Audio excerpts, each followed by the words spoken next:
It is indeed my privilege to welcome the chairman, Dr. KTR. SS KTR is former General President of Indian Science Congress Association, former Vice Chancellor for reputed four universities, and Editor-in-Chief of Everyman's Science. He has made outstanding contribution in the area of biological and chemical science. He has published more than 500 research papers in the national and international journals of repute. Professor Dr. S.S. KTR is recipient of Galaxy of Distinguished Honors and awards such as Bharat Excellence Award, New Millennium Honor Award, Fellow of the Third World Academy of Science and Padma Shri, etc.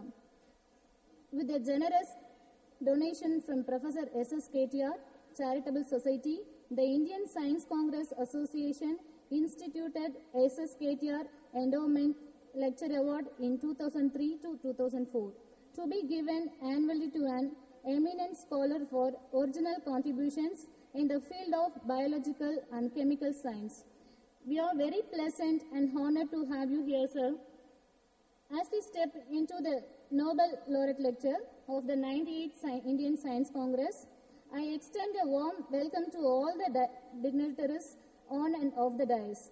I also welcome all the delegates gathered here and wish you an inspiring evening. Now I hand over this session to the chairman, Dr. S.S. KTR. Thank you, sir.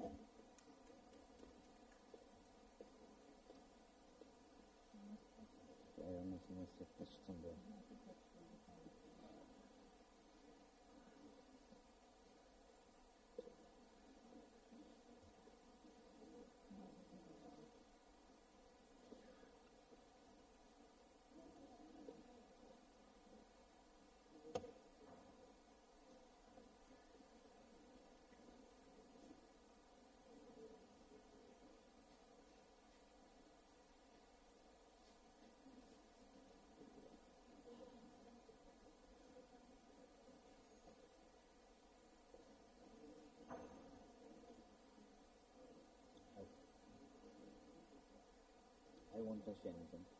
I just. I hope. Okay, I'll send you up next week. Okay, okay.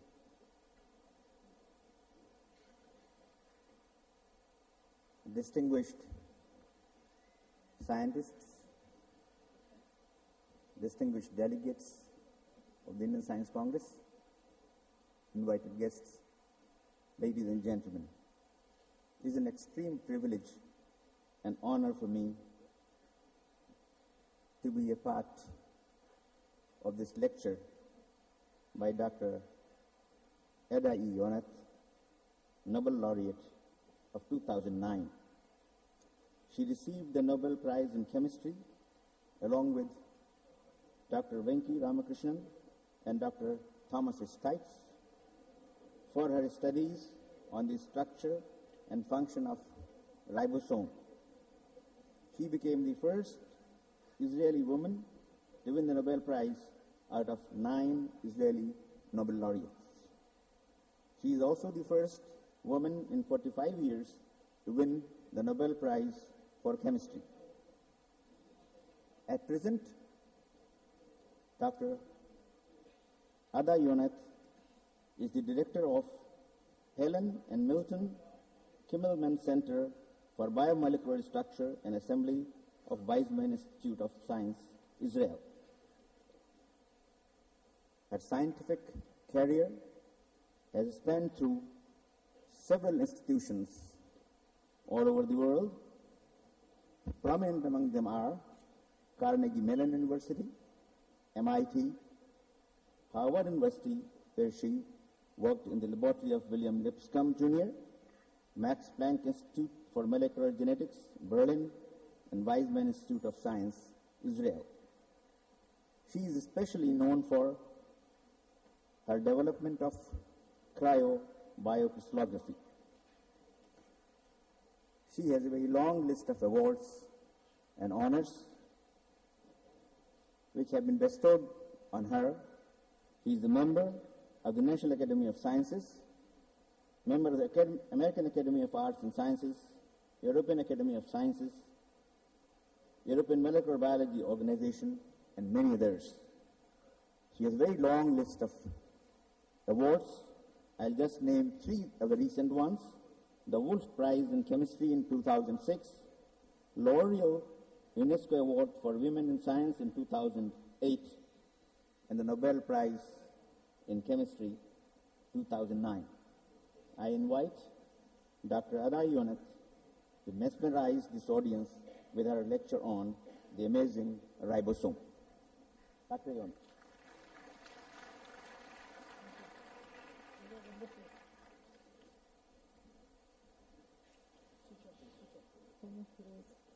Thank you. Good evening. 33 years ago, I visited what was then Madras and now Chennai. Dr. Sasisekaran put up a meeting about protein structure. It was the beginning of understanding of protein structures.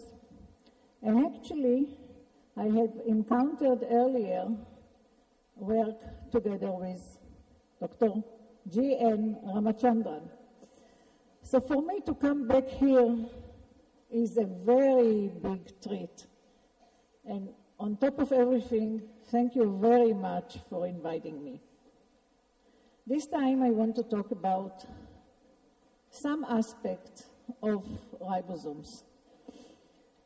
I actually want to focus on a feature that is less known, that's the exit tunnel, but we'll come back to it later. So I guess that all of you know that most of the cellular functions are performed by proteins. In this little children's type diagram, we show different proteins, like the structural proteins, the transport proteins that you probably know very well, hemoglobin, for instance, that transport oxygen from the lung to the muscles, regulatory proteins like insulin, sensory proteins, and enzymes that chop and cut our food.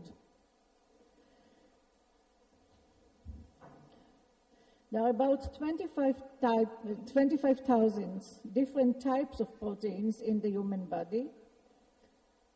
There are 100,000 billion cells, and each of them contains a very large number of proteins.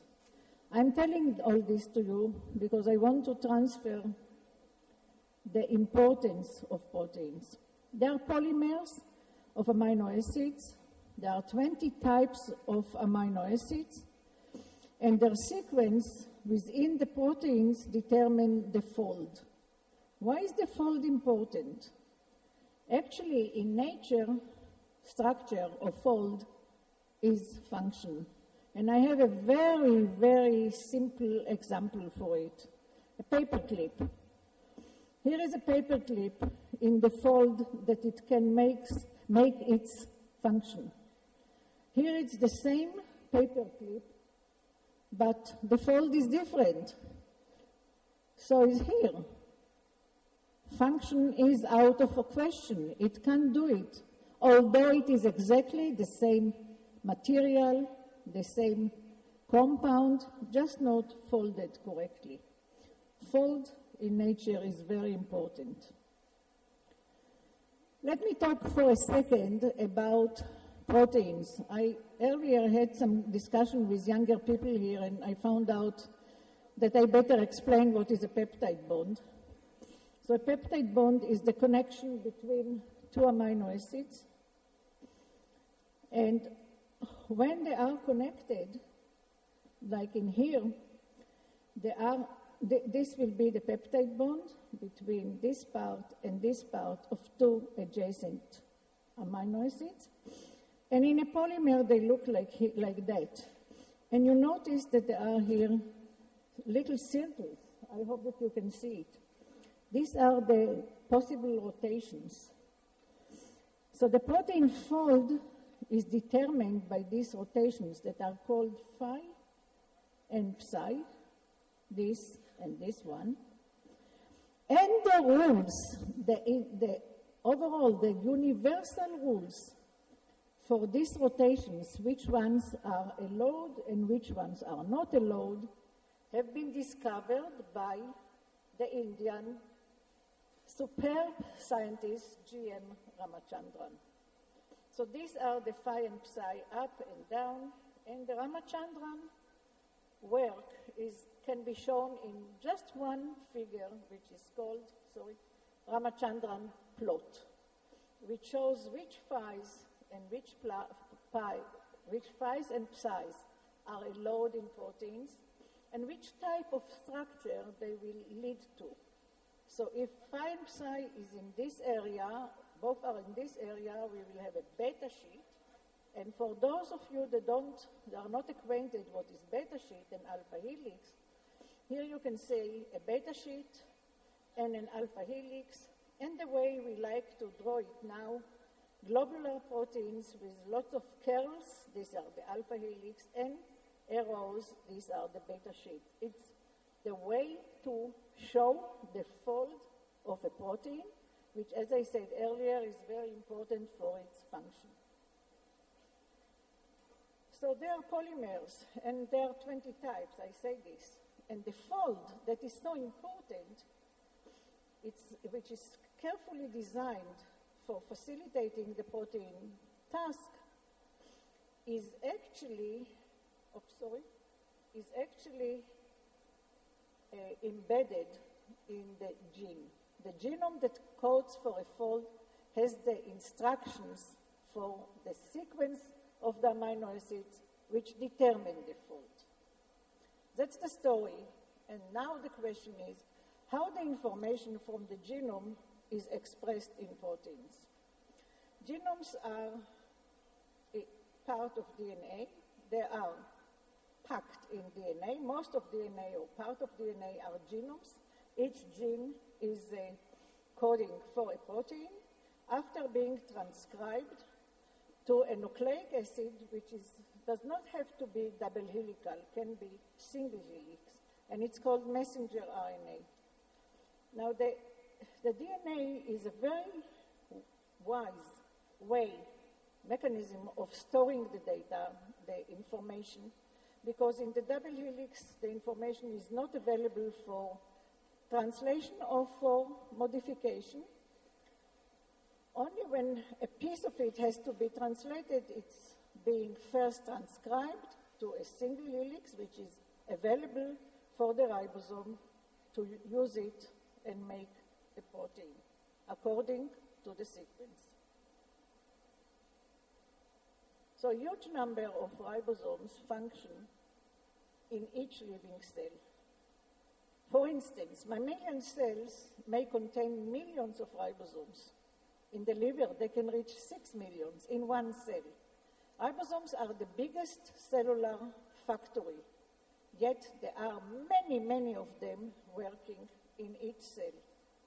Even in bacteria, they can reach 100,000 in the log period when bacteria grows. They act continuously. They form over 15 peptide bonds in 1 second. Over 15 peptide bonds in 1 second. When I was a student, I had to make a peptide bond in the laboratory, second year chemistry. This was an exercise. Took me a day. Took me a full day to make one bond. And I needed 100 degrees centigrade and pH of a lemon, too. The ribosomes are making 15 to 20 bonds in 1 second with hardly any mistake. About 1 in a million. One mistake in a million. Very high fidelity. So I said already that I look at the ribosome as a factory. And from another children's book, I took this one. It shows the factory made of, has a door for the string of instructions and another door for the amino acids that from them the protein will be made. adding one amino acid at a time. Meanwhile, the genetic code, the instructions progress, and one more thing that I want to say is that the amino acids are being brought on tracks, another RNA molecule called transfer RNA, tRNA, and the addition of one amino acid to the growing protein takes very little energy, just two molecules, highly energy-rich molecules called GTP. Actually, in this factory, the two entrances, this one and this one, in life belong to two ribosomal subunits. So I should say now, ribosomes are fully universal. Each ribosome will translate every messenger, every message. They will do it at the similar or even the same way, from bacteria to the highest mammal. The size is somewhat different, but they are always made of two subunits, a small one and a large one. The two subunits are separated until protein biosynthesis has to start, and then they come together. The small subunit interacts with the messenger, with the genetic code, and also selects which tRNA, which track can bind to it by forming what's on Greek codon-anticodon interactions. All tRNA molecules, all these tracks, have more or less the same structure, L shape, with anticodon loop here, where the messenger will be read, and amino acid on the other side. The other side in the ribosome reaches the large subunit, and that's where proteins will be made. So all this, what I told you until now, was known when I started. Now we just know it in more detail. And we made a little movie from our and others' coordinates together, interpolation, and showing the genetic code coming, and look, the ribosome took it. This is the small subunit with a factor called IF3 that will live in a minute. First tRNA is being now associated with the small subunit by codon-anticodon interactions, and the large subunit comes over and makes bridges to make sure that the interaction between the small and the large is very accurate, what is really needed for peptide bond formation for protein production. tRNAs will come in with the amino acids according to the sequence, one at a time. Peptide bond will be made here in the large subunit. We took away now the large subunit so you can see the peptide bond being made. Messenger, meanwhile, progresses, and the tRNAs, there are always 3 tRNAs on the ribosome at any minute, will go on. The ribosome is actively involved. Protein is being made here and will come out through a tunnel until it is out and can fold to the structure that it's needed, either alone or with help of chaperones. When stop codon is being recognized, other factors are coming, like release factors and recycle factors. The protein can come out, the two subunits separate, the tRNA is continuing to look for another job. So that's the story. I only want to show you now that what you saw earlier as something blurred actually has a very, very distinct structure. So what you see here rotating is the small ribosomal subunit in bacteria. It sediments as 30, with 30 sedimentation coefficient, so we call it nickname 30S.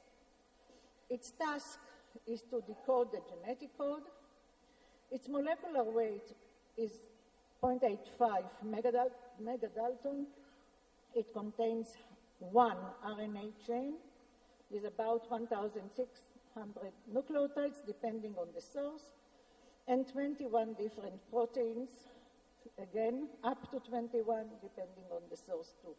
You see here a bacterial small subunit, as determined in our lab, and it's actually of bacteria called Thermostomophilus.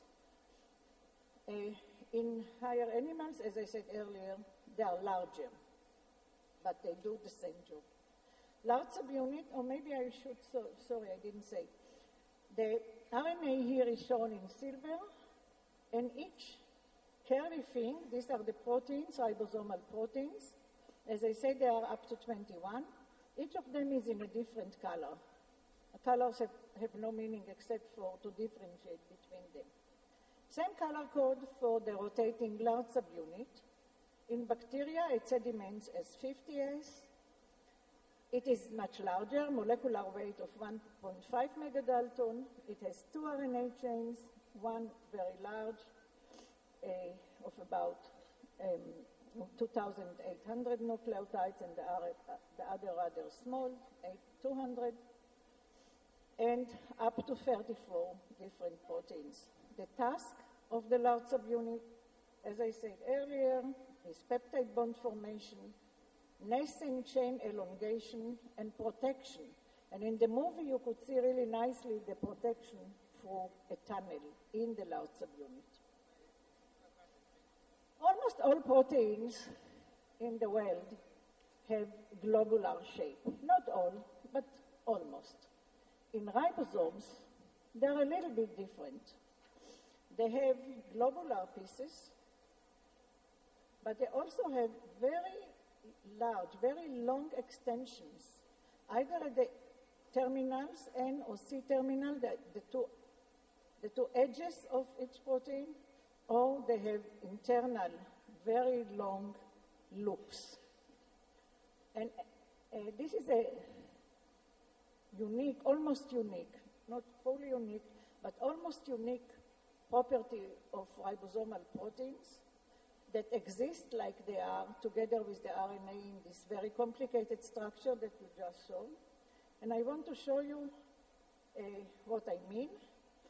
Here are four of the proteins that are shown here within the RNA framework, only the backbone of the RNA of the small subunit. You can see that for the 4 of them,